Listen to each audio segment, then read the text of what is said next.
श्री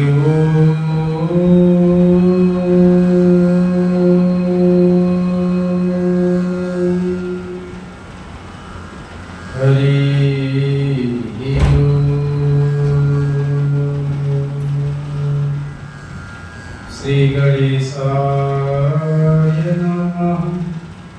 श्री सरस्वत्यै नमः। श्री गुरुचरण कमलेभ्यो नमः।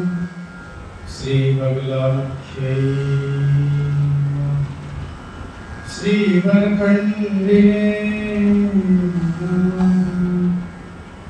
वक्रतुंड महाकाय सूर्यकोटि समप्रभ निर्विघ्नं कुरु मे देव सर्वकार्येषु सर्वदा ध्येयं सदा परिभवग्नमभीष्टदोहम् तीर्थास्पदं शिवगिरञ्चिनुतं शरणं भृत्यार्तिहं प्रणतपालभवाब्धिपूतं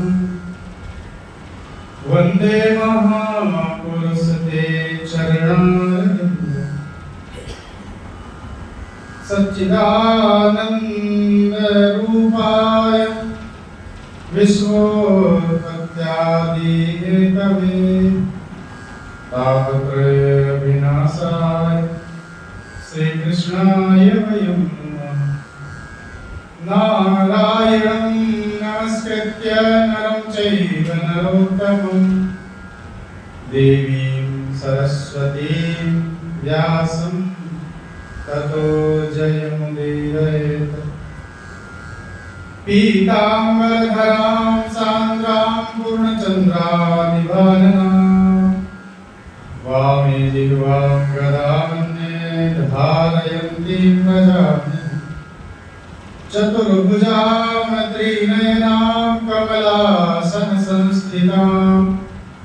त्रिशूलं पाणिपात्रं च गदां जिह्वां च बिभ्रतीं बिम्बोष्ठां कम्बुकण्ठीं च सम्पीनपयोधरां पीताम्बरां पूर्णां ध्यायेत् ब्रह्माष्टदेवतां ध्यायेत् ब्रह्माष्टदेवतां ध्यायेत् ब्रह्माष्टदेवतां। यं ब्रह्मा वरुणेन्द्ररुद्रमरुतं स्तुन्वन्ति विद्यैस्तवैः वेदैः साङ्गपदक्रमोपनिषदैः गायन्ति यं सामगाः। ध्यानावस्थिततद्गतेन मनसा पश्यन्ति यं योगिनो यस्यान्तं न विदुः सुरासुरगणा देवाय तस्मै नमः देवाय तस्मै नमः देवाय तस्मै। बोलिए सच्चिदानंद भगवान की, श्री बालकृष्ण लाल की, सियावर रामचंद्र भगवान की, उमापति महादेव की, श्री हनुमान जी महाराज की, जगत जननी जगदम्बा महारानी की, बगलामुखी मैया की, भारत के संतों की, समस्त हरिभक्तों की, नमः पार्वती पतये हर महादेव। आए बड़े भाव से मस्ती के साथ सब सर्वप्रथम भगवान नाम का आश्रय लें और भाव से गाएं। हे गोपाल राधा कृष्ण गोविंद गोविंद। गोपाल राधा कृष्ण गोविंद गोविंद। हे गोपाल राधा कृष्ण गोविंद गोविंद। हे Gopal Radha Krishna Govind Govind. Krishna Govind Govind Krishna Govind Govind. Krishna Govind Govind Krishna Govind Govind. Krishna Govind Govind Krishna Govind Govind. Krishna Govinda Govinda Krishna Govinda Govinda hey Gopal Radha Krishna Govind Govind He Gopal Radha Krishna Govinda Govinda hey Nandlal Radha Krishna Govind Govind He Nandalal Radha Krishna Govinda Govinda Krishna Govind Govind Krishna Govind Govind Krishna Govinda Govinda Krishna Govinda Govinda Krishna Govind Govind Krishna Govind Govind Krishna Govinda Govinda Krishna Govinda Govinda hey Gopal Radha Krishna Govind Govind He Gopal Radha Krishna Govinda Govinda hey Nandlal Radha Krishna Govind Govind He Nandalal Radha Krishna Govinda Govinda Krishna Govind Govind Krishna Govind Govind Krishna Govinda Govinda Krishna Govinda Govinda hey Gopal Radha Krishna Govind Govind He Gopal Radha Krishna Govinda Govinda बोलिए सच्चिदानंद भगवान की प्रणत कामदम पद्मजाचितम धरणि मंगलम ध्येयमातम् चरण पंकजम संतमं च ते रमण नमस्तने वर्तयादिहम्। गोपियों का जो जीवन था भगवान में था। गोपी नाम उसका है जो प्रत्येक इंद्रियों से मन बुद्धि चित्त चेतना से अपनी समस्त वृत्तियों को भगवान को समर्पित कर दे। गोभी इंद्रियैहि श्री कृष्ण रसम पिबति स गोपी। जो प्रत्येक इंद्रिय से चित्त चेतना से ठाकुर जी का स्मरण करे। मैं निवेदन कर दिया था गोपी किसी व्यक्ति का नाम नहीं है। गोपी तो उन व्यक्तियों का नाम है जो ईश्वर को समर्पित हो जाते हैं। जो वृत्तियां ठाकुर जी में लग गए उन्हीं का नाम हो गया गोपी। जो मन ठाकुर जी में समर्पित हो गया उनका नाम हो गया गोपी। जो बुद्धि जो चित्त चेतना ठाकुर जी इसको अर्पित हो गई उसका नाम हो गया गोपी। गोपी यह कह रही है हे प्रभु प्रणत कामदम पद्मजार्चितम धरणि मंडनम ध्येयमापदी चरण पंकजम संतम चते रमण नमः स्तनेश वर्प यादि घन। 13वें श्लोक में गोपी गीत के 13वें श्लोक में गोपी फिर से पुनः भगवान के पादार बिंदों की महिमा का वर्णन कर रही है। गोपी यह कह रही हे रमण, संबोधन है रमण, रमण नमः स्तनेश वर्प यादि घन। रमण संबोधन है। इसका अर्थ क्या? इसका अर्थ कह दिया सर्वस्मिन रंतुम शीलम अन्येति रमण। जिसका समस्त प्राणियों में रमण करने का स्वभाव है, स्वरूप है। ठाकुर जी कण कण में रमते हैं। इसलिए जब हम राम कहते हैं ना, राम शब्द का और कोई अर्थ नहीं होता। राम शब्द का अर्थ होता है जो सब में रम रहा है। रमन्ते योगिनो अस्मिन् इति राम, रमन्ते योगिनः अस्मिन् इति राम, जिसमें योगी लोग रमण करें अथवा योगियों में जो रमण करे। योगी नाम भक्ता नाम हृदय, अर्थात जो योगियों के हृदय में रमण करे, भक्तों के हृदय में जो रमण करे। और भगवान ने तो स्पष्ट गीता में कह दिया, हृदय से हृदय तिष्ठति। हे अर्जुन, मैं समस्त भूत प्राणियों के हृदय में निवास करता हूँ। मेरा निवास स्थान और कोई नहीं, मेरा निवास स्थान तो भक्त का हृदय है। गोपियां कहती, हे रमण सर्वस्मिन् रंतुम शीलमन्येति रमण, ये संबोधन है। और एक और संबोधन किया, हे आदिहन, आदिहन है, मिल गया। आदिहन का मतलब क्या होता है? आदिहन का मतलब यह होता है कि जब भी विपदा आए जीवन में, झट से हमें बचा ले, उसका नाम क्या है? आदिहन।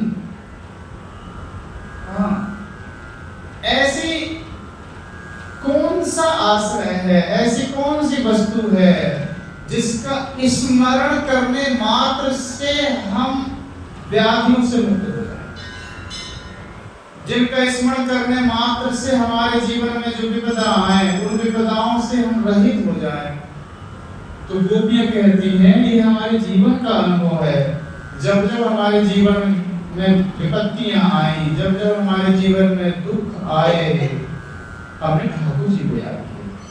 गोपियां कह रही हैं, गोपियां यह कह रही हैं कि ये हम जीवन का अनुभव बता रही हैं कि जब जब हमारे जीवन में विपत्तियां आई, जब जब हमारे जीवन में दुख आए, जब जब हमारे जीवन में व्याधियां आई, आधियां आई, आधी व्याधि उपाधि, यही तो दुख है ना जीवन के जी। गोपियां कहती है, जब जब हमारे जीवन में व्याधियां आई, दुख आए, हमारे जीवन में जब जब क्लेश आए, हमने ठाकुर जी का स्मरण किया और कुछ नहीं किया। बस हमने मुरली मनोहर घनश्याम का स्मरण किया और उनका स्मरण करने मात्र से हमारी विपदाएं दूर हो गई। अनेक असुर आए हमें मारने के लिए, परंतु उन असुरों ने हमारा कुछ भी नहीं बिगाड़ पाया। इसलिए गोपियां कह रही, हे आदिहन। आदिहन का अर्थ यहाँ पर महापुरुषों ने किया, कामानां अपूर्ण जन्य मनस्तापः आदि। जीव के हृदय में अनंत कामनाएं हैं। एक कामनाएं तो नहीं, अनेक कामनाएं। कोई एक दो कामना हो तो उसका वर्णन भी किया जाए। तो यहाँ महापुरुषों ने यह वर्णन किया कि जीव के हृदय में जो अनंत कामनाएं हैं, उन कामनाओं की पूर्ति न होने के कारण, उन कामनाओं की पूर्ति न होने के कारण जो ताप होता है, जो जीवन में संताप होता है, आपने कुछ इच्छा की, वो इच्छा पूरी नहीं हुई, तो आपको दुख होता है कि नहीं? दुख होगा। महापुरुष कहते हैं कि कामानां अपूर्ण जन्य मनोतापः आदि। जो अनंत कामनाएं हैं, उन अनंत कामनाओं की पूर्ति न होने के कारण जो मनस्ताप है, मन में जो संताप होता है, उस संताप का नाम क्या है? उस संताप का नाम है आदि। तम हंति नास्यति इति आदिहन। और उस संताप का जो हरण कर दे, इसका मतलब क्या हुआ?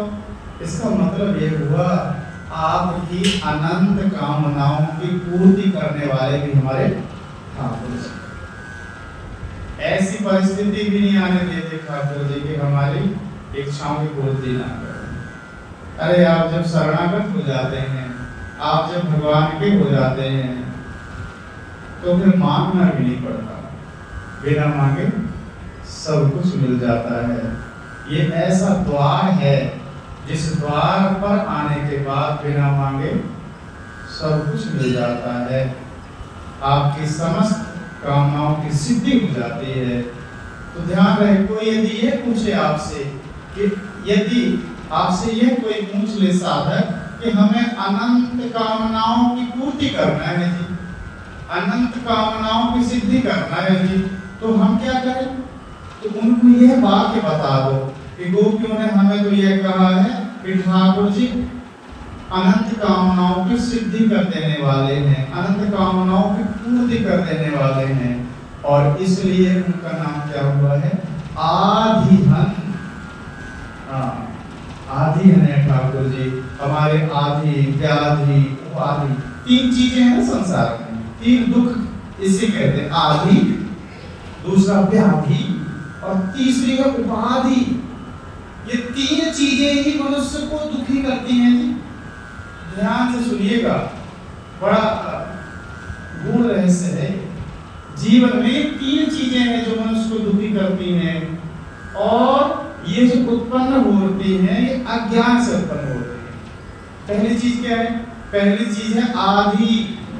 आदि का अर्थ बताई दिए कि अनंत कामनाओं की सिद्धि ना होने के कारण जो मन में ताप उत्पन्न होता है, संताप उत्पन्न होता है, मन व्यथित होता है, उसका नाम है आधि। ठीक है? और दूसरी चीज क्या है? दूसरी चीज क्या है? दूसरी चीज है व्याधि। अनेक रोग आ गए, अनेक प्रकार की विपत्तियां आ गई, इसका नाम क्या हुआ?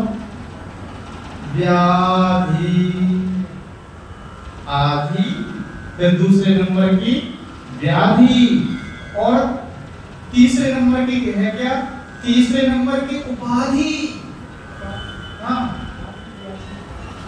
आदि से दुखी होते हैं आप, व्याधियों से भी आप दुखी होते हैं, और तीसरी चीजें क्या हैं? उपाधि। जीवन में जैसे ही उपाधि आ जाए, उपाधियां हाथ लग जाए, बहुत सारी ढेर सारी उपाधियों के ढेर लगा लें और रूम में आप सजा करके बैठ जाएं, ये मेरी उपाधि है, हमें फलाने फलाने महापुरुषों ने ये उपाधि दी है, हमें तो ये उपाधि मिल गई थी, हम इस पद पर आरूढ़ हो गए थी, हमें तो मंत्री पद मिल गया थी, हम प्रधानमंत्री के पद की ओर जा रहे हैं जी, अब तो हमारा संबंध डायरेक्ट मोदी जी से है। ये क्या है? इसका नाम है उपाधि। और ध्यान रखना, वेदांत कहता है सबसे बड़ी कोई उपाधि है जो जीवन भर जीव को बंधन में ढाल करके रखती है, तो वह उपाधि और कोई नहीं, वह उपाधि है ये शरीर। हाँ, वेदांत कहता है ये शरीर उपाधि है जिसे आपने अपना मान रखा है। और ध्यान रखना, और ऊंची बात कहते हैं जिसे आप स्वयं मान रखे कि मैं शरीर हूं। ये जो बहुत बड़ी भ्रांति है, सबसे बड़ी बात यही है। हाँ, और इसे ही दूर करना है। तो यदि आप शरणागत हो जाते हैं, आप जब भगवान के सामने प्रपन्न हो जाते हैं, आप जब उनके हो जाते हैं, जब आपका संबंध ठाकुर जी से हो जाता है, तो क्या करते हैं ठाकुर जी? ठाकुर जी आपकी तीनों चीजों को समाप्त कर देते हैं। एक तो आदि को मारेंगे, आदि को मारने का मतलब क्या? आपकी अनंत कामनाओं को सिद्धि कर देंगे, और दूसरी चीज आपकी व्याधियों से छुटकारा आपको दिला देंगे, है ना? संत मिलते हैं, आपको बोलते हैं आप योग करो जी, आप प्राणायाम करो जी, आप फलाने फलाने औषधियों का सेवन करो जी, आप सत्संग करो जी। तो ये क्या हुआ? व्याधियों को नष्ट कर देते हैं, व्याधियों के नाशक हैं हमारे ठाकुर जी। और तीसरी चीज क्या है? तीसरी चीज है उपाधि। आपके पास उपाधि तो हो, उपाधियों से कोई हर्ज नहीं, ध्यान रखना, परंतु जो उपाधियां हो सेवा के लिए हो। समझ में बात आ रही है कि नहीं आ रही? आपकी उपाधियां आपको बंधन में नहीं डालेंगी, आपकी उपाधियों का जो अहंकार है वो आपको बंधन में डालेगा। हाँ, तो उपाधियां जब मिले तो यह ध्यान रखें कि उपाधियां आपकी सेवा के लिए हो, न कि अहंकार बढ़ाने के लिए। अब मैं देखता हूँ सनातन धर्म मंदिर में, इस मंदिर में यहाँ तो अवसर ढूंढते हैं लोग कि हमें सेवा का अवसर मिल जाए, और अवसर यदि मिला हुआ है तो उसका और लाभ लें हम, भगवान से हमारा जुड़ाव हो जाए, ठाकुर जी से हमारा जुड़ाव हो जाए। तो उपाधियों का प्रयोग अभिमान बढ़ाने के लिए ना हो, उपाधियों का प्रयोग सेवा भाव के लिए हो, उपाधियों का प्रयोग संवेदनाओं का संवर्धन करने के लिए हो। हाँ, उपाधियों का प्रयोग समय का सदुपयोग करने के लिए हो, तो हमारा जीवन सफल हो जाता है, आनंद में हो जाता है। गोपियां कहती हैं, हे आदिहन, ध्यान रखना, मैं निवेदन कर दूं, ये जो गोपी गीत है ना, इसके एक एक जो पद हैं, एक एक जो शब्द हैं, बड़े रहस्यमय हैं, बड़े गूढ़ में हैं। यदि हम उनका श्रवण करें और उनके ऊपर चिंतन करें तो निश्चित ही हमारा जीवन धन्य हो जाएगा। गोपियां कह रही, हे आदिहन, कामा नाम अपूर्ण जन्य मनस्ताप आदितम हंति नाशयति इति आदिहन। तो मैं क्या कह रहा था, ये तीन चीजें जीवन में दुखी करती हैं, आदि, व्याधि और तीसरी चीज क्या है, उपाधि। और जब हम ठाकुर जी के आश्रित हो जाते हैं, भगवान के हो जाते हैं, तो ठाकुर जी हाथ पकड़ करके तीनों चीजों से निकाल करके हैं, और आपको इससे जो अलग चीज है, चौथी चीज है, उसमें आपको भेज देते हैं। और वह जो चौथी चीज है उसका नाम क्या है, महापुरुष कहते हैं उसका नाम है समाधि। उसका नाम क्या है, उसका नाम है समाधि। समाधि का मतलब है आप सब में परमात्मा को देखने लग गए, आपकी बुद्धि, चित्त, चेतना, मति इस प्रकार हो गई कि सब में आपको ठाकुर जी दिखाई पड़ने लग गए। और इसी का नाम क्या है, इसी का नाम है समाधि।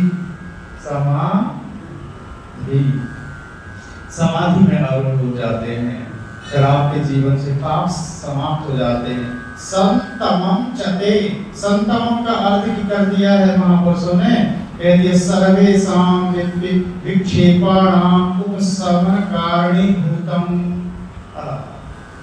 जितने भी जीवन में विक्षेप हैं, ठाकुर जी के चरणारविंदों का आश्रय लेते ही हमारा चित्त शांत हो जाता है। इसलिए कह दिया संतमम चते। 13वां श्लोक मिला, संतमम चते।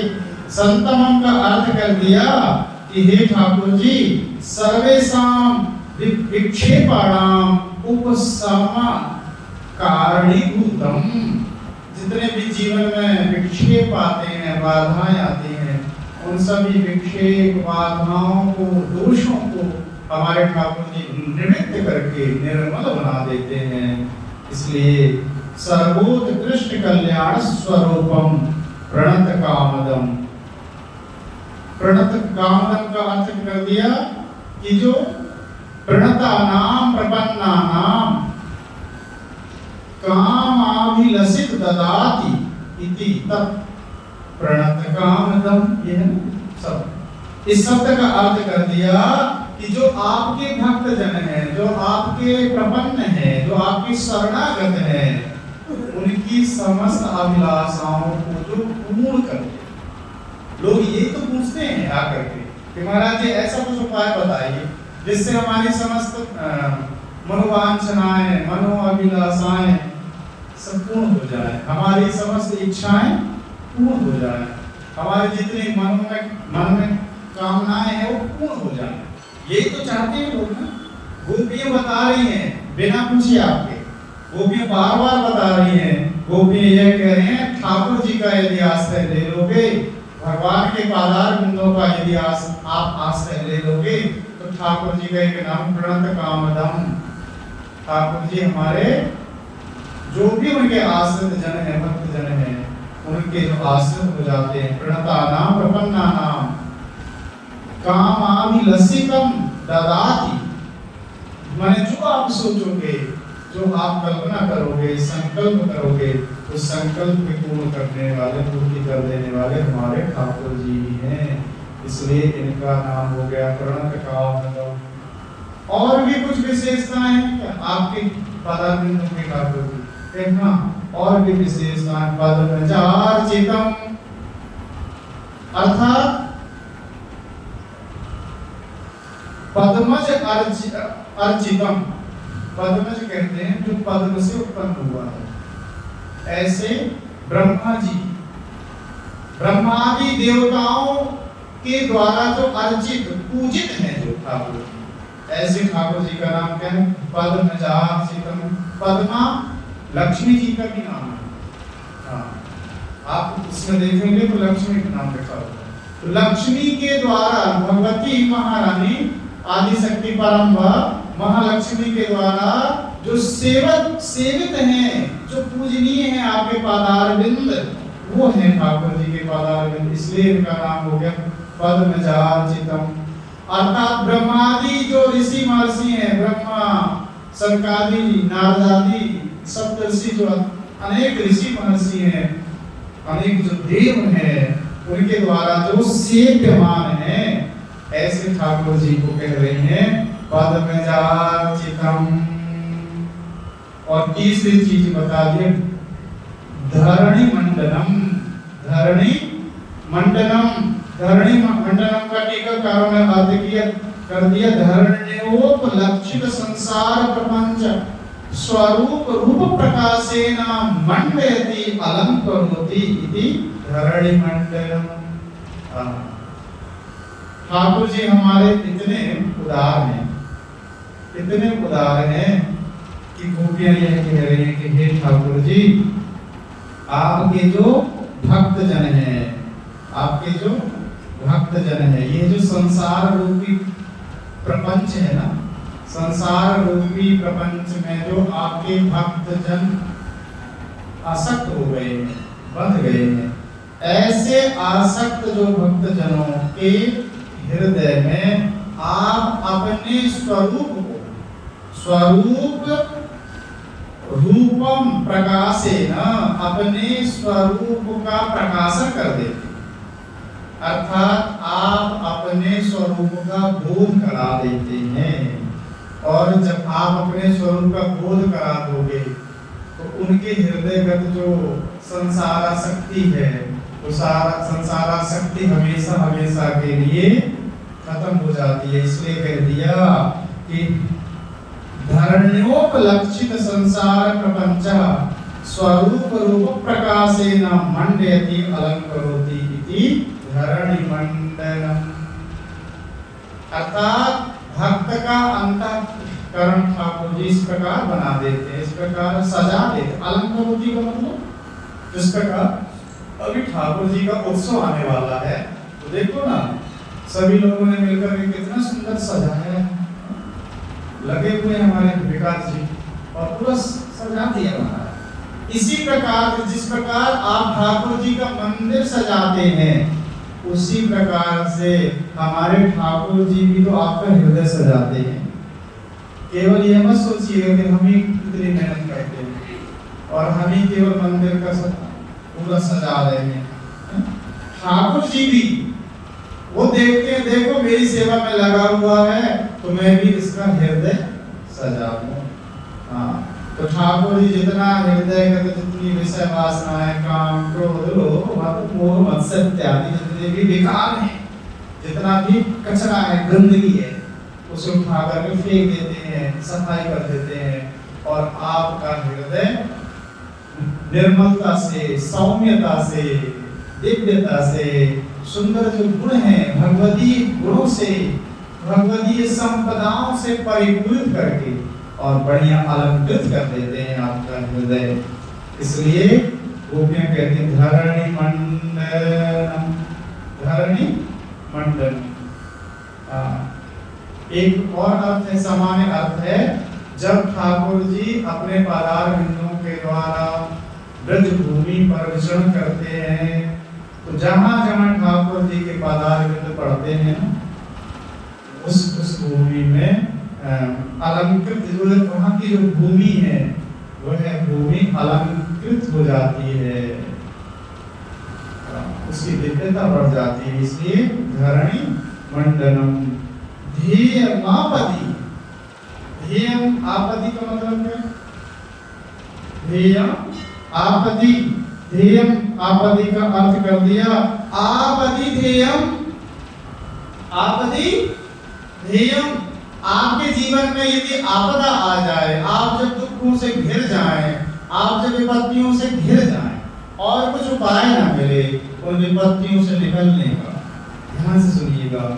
गोपियां कहती हैं कि आप जब विपदाओं से घिर जाएं, आप जब अनेक दुखों से घिर जाएं, आप जब अनेक शत्रुओं से घिर जाएं, जब आपको कोई मार्ग ना मिल रहा हो जीवन में आगे बढ़ने का, तो ध्यान रखना एक का स्मरण कर देना, और वह और कोई नहीं है, वह है हमारे ठाकुर जी के पादार विंद। ध्येयम आपदी। आपदी का मतलब जब आपत्तियां आए, विपत्तियां आए, जब दुख आए, जब संताप आए, जब रोग आ जाए आपके जीवन में, जब कुछ इस प्रकार आ जाए कि अब अनुकूलता नहीं दिख रही, प्रतिकूलता ही प्रतिकूलता दिख रही है चारों तरफ से, और हमें शत्रुओं ने घेर रखा है, अब कोई मार्ग न मिल रहा हो, ऐसा लग रहा हो अब नहीं बच पाएंगे। गोपियां कहती हैं उस क्षण में यदि आप ठाकुर जी के पादार बिंदों का स्मरण कर लेंगे ना, ध्येयम आपति, यदि आपत्ति काल में आप ठाकुर जी का स्मरण कर लेंगे तो क्या होगा?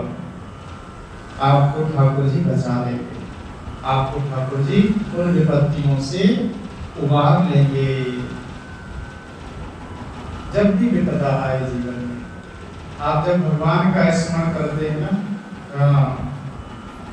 हरि स्मृति सर्व विपद विमुक्षणम, भगवान की स्मृति है, वह क्या करती है? वह समस्त विपदाओं का विमोचन कराने वाली होती है। इसलिए गोपियां भी कह रही हैं ध्येयम आपति, जब आपत्ति आ जाए, जब विपदा आ जाए तो एक काम कर लेना, और कुछ ना हो तो ठाकुर जी के पादार बिंदों का स्मरण कर लेना, ठाकुर जी के चरण बिंदों का स्मरण कर लेना, हृदय में भाव भर करके, हृदय में श्रद्धा भर करके, निश्चित ही आपकी विपत्तियों का हरण हो जाएगा, विपत्तियों का समूल विनाश हो जाएगा। ध्येय मापदी, और आगे के इसका अर्थ टीकाकारों ने बड़ा अच्छा किया, ध्येयम आपदी, ध्यान मात्रेण आपद निवर्तकम, ध्यान मात्र से ही, और कुछ नहीं करना, ध्यान मात्रेण आपद निवर्तकम, अतः ध्यान योग्यम ते तव चरण पंकजम,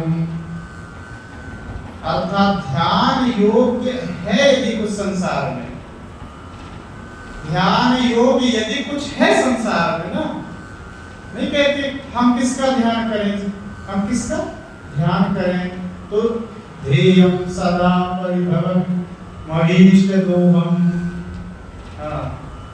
यदि आप किसी का ध्यान करना चाहते हैं तो और कोई ध्यान करने योग्य नहीं है, संसार की वस्तुएं ध्यान करने योग्य नहीं है, संसार के व्यक्ति ध्यान करने योग्य नहीं है। यदि ध्यान करने योग्य हैं तो हमारे ठाकुर जी के पादार बिंद ही ध्यान करने योग्य हैं। इसलिए यहाँ पर यह कह दिया कि ध्यान योग्यम के तव पंकजम, आपके पादार बिंद हैं प्रभु, वो आत्म ज्योति स्वरूप हैं, उनका जो ध्यान कर लेता है उनके सारे दुख निवृत्त हो जाते हैं। और अंत में यह कह दिया कि हे प्रभु मनसि धरणी मंडलम ध्येयमापदि चरण पंकजम संतमं चते रमण नः स्तनेश वर्प यादिहं, वे जो पादार बिंद है ना प्रभु जी, वो हमारे हृदय में पधरा दो ताकि हमारा कल्याण हो जाए। इस प्रकार से गोपियों ने अद्भुत ठाकुर जी की स्तुति कर रही है। हम भी गोविंद का स्मरण कर रहे हैं, हे गोपाल राधा कृष्ण गोविंद गोविंद, हे गोपाल राधा कृष्ण गोविंद, मस्ती से गाइए, हे गोपाल राधा कृष्ण गोपाल राधा कृष्ण गोविंद गोविंद कृष्ण गोविंद गोविंद कृष्ण गोविंद गोविंद कृष्ण गोविंद गोविंद कृष्ण गोविंद गोविंद कृष्ण गोविंद गोविंद